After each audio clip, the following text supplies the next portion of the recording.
السلام علیکم دوستوں، یہ بیان دو نمازوں کو جمع کرنے کے بارے میں۔ اس بارے میں اکثر لوگ تو جانتے ہی نہیں کہ ایسا کچھ ہوتا بھی ہے۔ حقیقت یہ ہے کہ لوگوں کی اکثریت دین کے بیسک مسئلے مسائل سے جاہل ہے، جبکہ یہ تو بیسک مسئلہ ہے بھی نہیں، تو پھر اس سے کوئی کیسے واقف ہو سکتا ہے؟ بہت کم لوگ ہیں جو اس بارے میں جانتے ہیں۔ اب اس سے پہلے کہ میں آپ لوگوں کے سامنے دو نماز جمع کرنے کی جو دلائل ہیں وہ آپ کے سامنے رکھوں، میں آپ کو بتانا چاہوں گا کہ نماز کی کتنی بڑی اہمیت ہے اسلام میں اور اللہ کے نزدیک۔ ایک فیمس حدیث تو آپ سبھی لوگوں نے سن رکھی ہوگی، بنی الاسلام علی خمس، اسلام کی جو بنیاد ہے وہ 5 چیزوں پر۔ اس میں سب سے پہلے شہادت ہے، کلمہ شہادت، پھر نماز، روزہ، زکوٰۃ اور اینڈ میں حج۔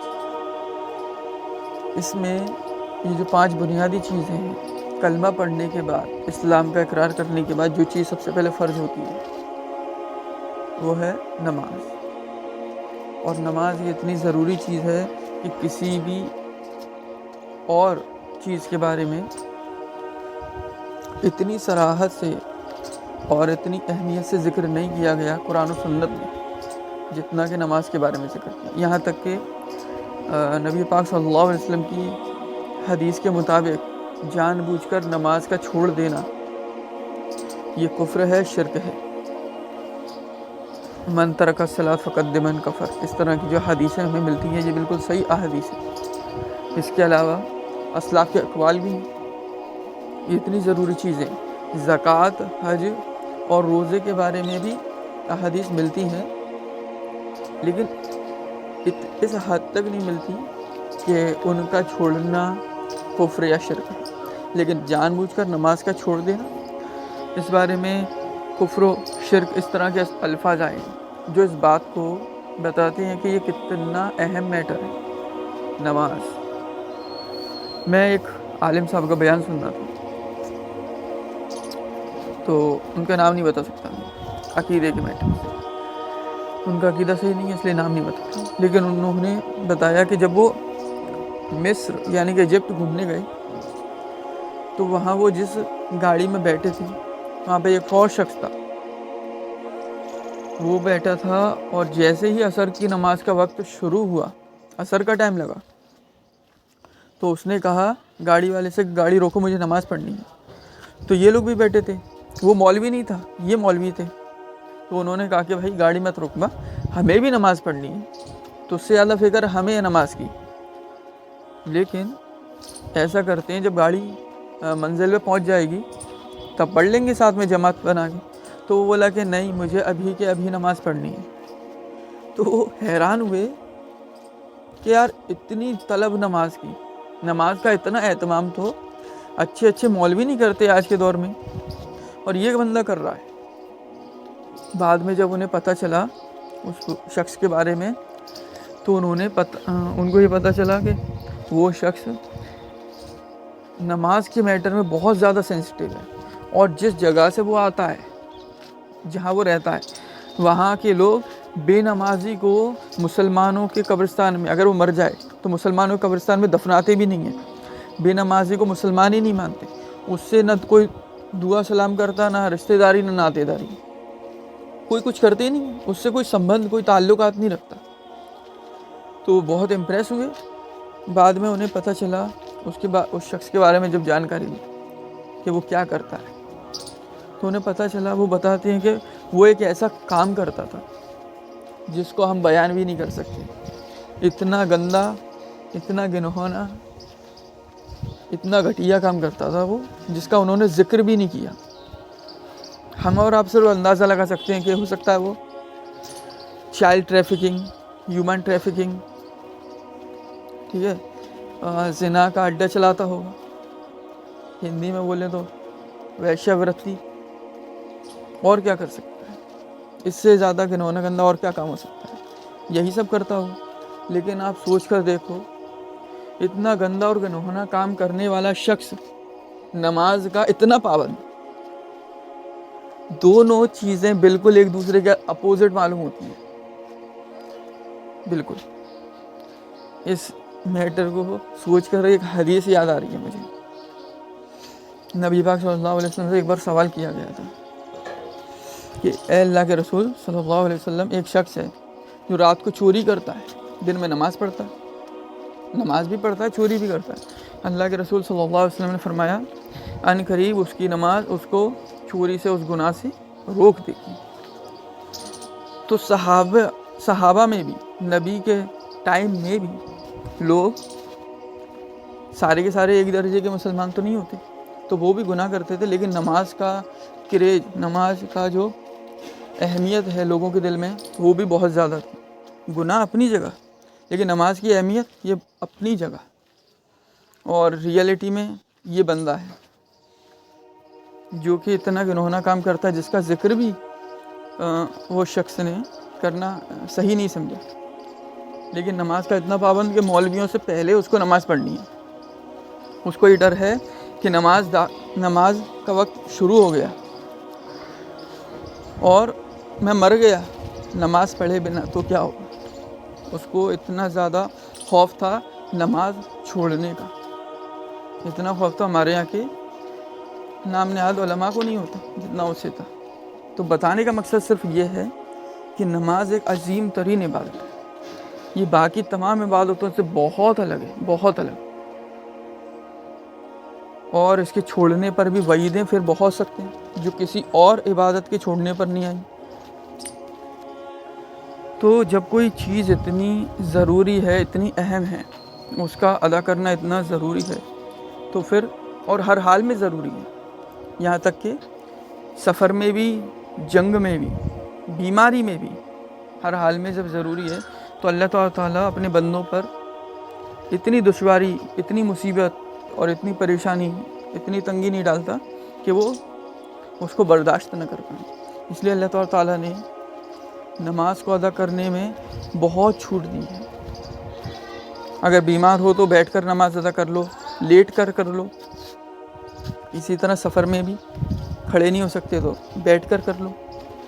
اسی طریقے سے اگر ہر نماز کو اپنے اپنے وقت پہ ادا نہیں کر سکتے تو نمازوں کو جمع کر لو. یہ نماز جمع کرنے کا کانسیپٹ ہی ہے.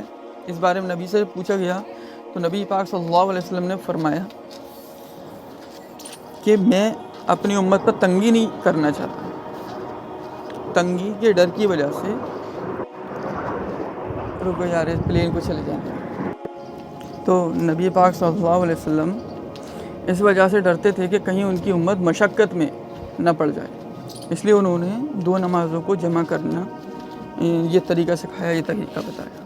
اور ظاہر ہے نبی پاک صلی اللہ علیہ وسلم اپنی طرف سے کوئی چیز نہیں کہتے تھے، وہ بس وہی کہتے تھے جو کہ اللہ تعالیٰ ان کو وحی کرتے تھے جبریل علیہ السلام کے ذریعے. ٹھیک ہے، تو 2 نمازوں کا جمع کرنا یہ ثابت ہے، نبی پاک صلی اللہ علیہ وسلم نے کیا، صحابہ کا بھی عمل رہا، ہمارے اسلاف کا بھی عمل رہا تمام کا. ٹھیک ہے، اور اس میں صحیح اقوال اور صحیح احادیث بے شمار موجود ہیں، بہت سارے ہیں. یہ بات الگ ہے کہ مولوی ان چیزوں کو عوام میں بیان نہیں کرتے، کیونکہ وہ جو نام نہاد مولوی علماء سو ہیں وہ لوگوں کو تنگی اور مصیبت میں رکھنا چاہتے ہیں جس سے کہ ان کا دبدبہ بنا رہے. وہ چاہتے ہی نہیں ہیں کہ امت کے لیے آسانی ہو اور امت دیندار بنے. اگر سب لوگ دیندار بن جائیں گے تو مولویوں کو کون پوچھے گا.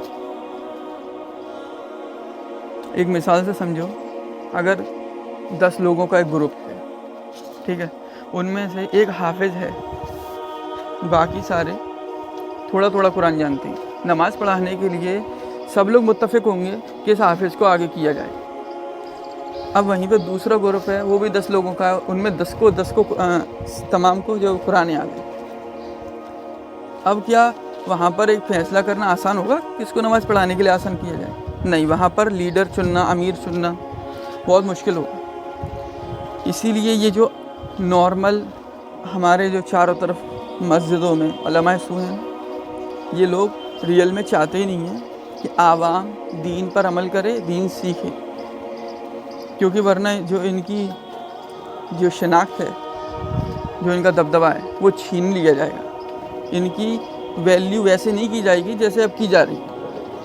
چھوٹے چھوٹے مسئلے مسائل میں ان کے پاس جانا ہی لوگ چھوڑ دیں گے, بلکہ لوگوں کو جب علم ہو جائے گا کہ کیا صحیح ہے کیا غلط ہے, ان کے پاس کون جائے گا. ان کے تعویذ بننے بکنے سب بند ہو جائیں گے.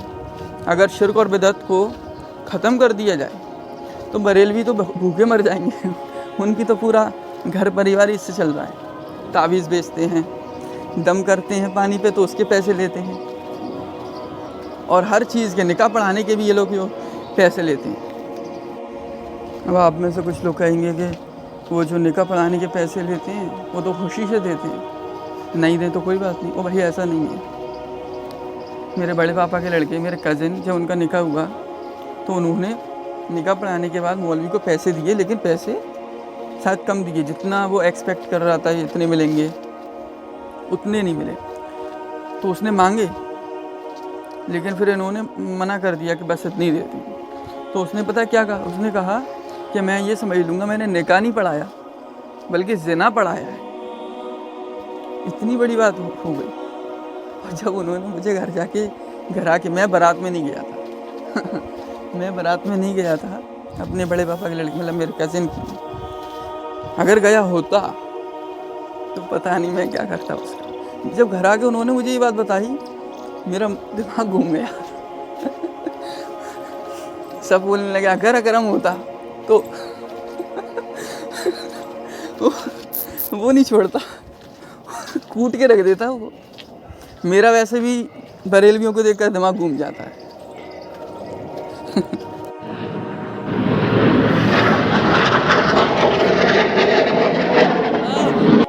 پتہ نہیں صبح سے یہ لوگ پلین پتہ نہیں کس بات کے نکال رہے ہیں یہاں سے. میری چھت پہ سے نکالیں گے.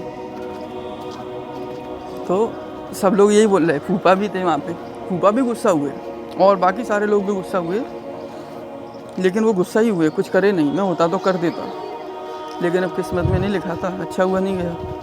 سب لوگ یہ بول رہے اکرم تو اچھا نہیں گیا, ورنہ رٹے ہو جاتے وہاں پر کر. میں نے ان کو بہت سنائی, اور میں نے جی بھائی سے بولا کہ تمہاری شادی میں وہ مولوی اتنا سا بیان کر گیا, تم چپ چپ دیکھتے رہے. تو وہ بولے کہ ارے مجھے پتہ ہی نہیں تھا, ورنہ میں اس کا منہ توڑ دیتا, یہ کر دیتا وہ کر دیتا. تو یہ لوگ اصلی چہرہ ان کا یہی ہے. یہ لوگ کتنا بھی چھپائیں اور آپ لوگ کتنا بھی پردہ ڈالو, آپ لوگ بہت جانتے ہو ان کے بارے میں, لیکن مجھ سے زیادہ نہیں جانتے ہو شاید. میں ان کی رگ رگ سے واقف ہوں. اپنا پیٹ یہ لوگ دین سے پال رہے ہیں. ان سے آپ کیا ایکسپیکٹ کرو گے؟ نکاح پڑھانے میں جو وہ 500 اور 1000 روپے میں من جائے گا وہ. اور بھائی نکاح ایک بار کر رہا ہے نا یہاں کا انسان, تو وہ 3000 4000 5000 سے کم میں نہیں مانگتے. اور یہ لوگ دے بھی دیتے ہیں, دینے والے. وہ بھی یہی سوچ کر آیا تھا, نہیں ملے تو لڑ گیا. یہ لوگ یہ اصلیت ہے ان لوگوں کی, جن کو آپ بہت بڑا مقام دیتے ہو. یہ لوگ جنت میں جائیں گے تو 40 لوگوں کو ساتھ لے. او بھائی پہلے یہ خود ہی چلے جائیں 40 لوگ پہلے یہ خود ہی چلے جائیں, 40 لوگوں کو تو بعد میں لے جائیں گے. اچھا, ان لوگوں کو ایڈوانٹیج بھی بہت سارا ہے. یہ لوگ مولوی لوگ, علماء سو کی بات کر رہا ہوں, خود کتاب لکھتے ہیں اور بھر بھر کے اپنی تعریف کر دیتے. اس میں نام نہیں لکھتے اس میں, لیکن ایک دوسرے کی خوب تعریف کرتے ہیں, جس سے عوام پہ رعب جمع رہے گا کہ دیکھو علماء کی کتنی قدر ہے. یہ قدر ہے, یہ قدر ہے. یہ تم بھیک مانگ رہے ہو نکاح پڑھانے کے نام پہ. اور نکاح بھی کون سا پڑھا رہے ہو جس نکاح میں فحاشی, بے پردگی, عریانیت, ڈی جے, گانے, سب ہر طرح کے کام اس میں بے حیائی کے اور بے پردگی کے ہو رہے ہیں. اور وہاں پر جا کر تم پہلی بات تو نکاح پڑھا رہے ہو, جو کہ صحیح نہیں ہے. ٹھیک ہے, نکاح مسجد میں پڑھانا چاہیے نا. گارڈن میں ڈی جے بجا کر کون سا نکاح ہوتا ہے یار. اور چلو تم پڑھا بھی رہے ہو, اوپر سے پیسے بھی مانگ رہے ہو. اب اسی بات کو اگر ہم کہہ دیں کہ بتاؤ کہاں لکھا ہے, کون سے قرآن اور حدیث میں لکھا ہے کہ نکاح پڑھانے کے پیسے ملیں گے, تو ان کے پیٹ پہ لات پڑ جاتی ہے. اس لیے یہ لوگ ہم سے نفرت کرتے ہیں. بس جب میں اسی طرح کی جو تیکھی تیکھی باتیں کرتا ہوں نا, تو ان مسجد والوں نے مجھ پر بین لگا دیا.